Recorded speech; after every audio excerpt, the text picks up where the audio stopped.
Scríoch stádaí an an ortú.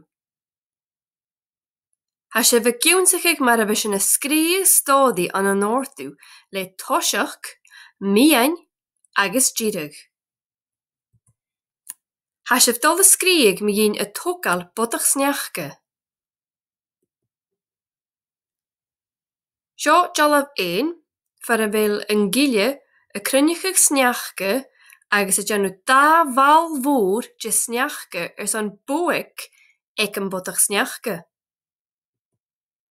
Seo an toisc.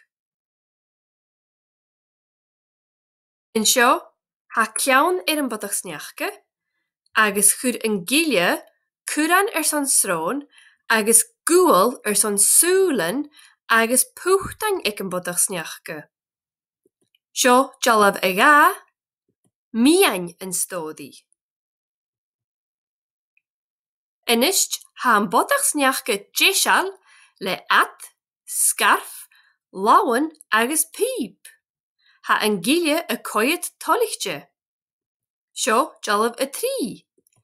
Díreach an stádaí.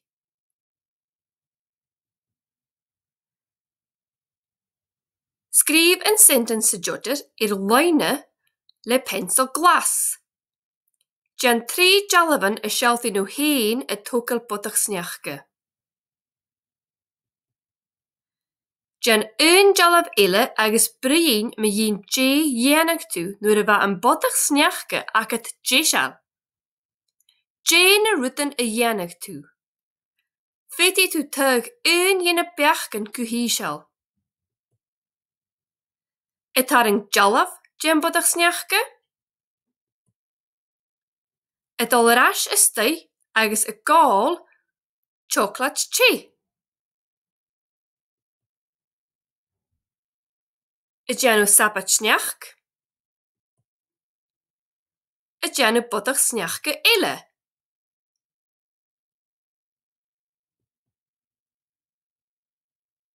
Bhí dealamh a céir an beach agat héin.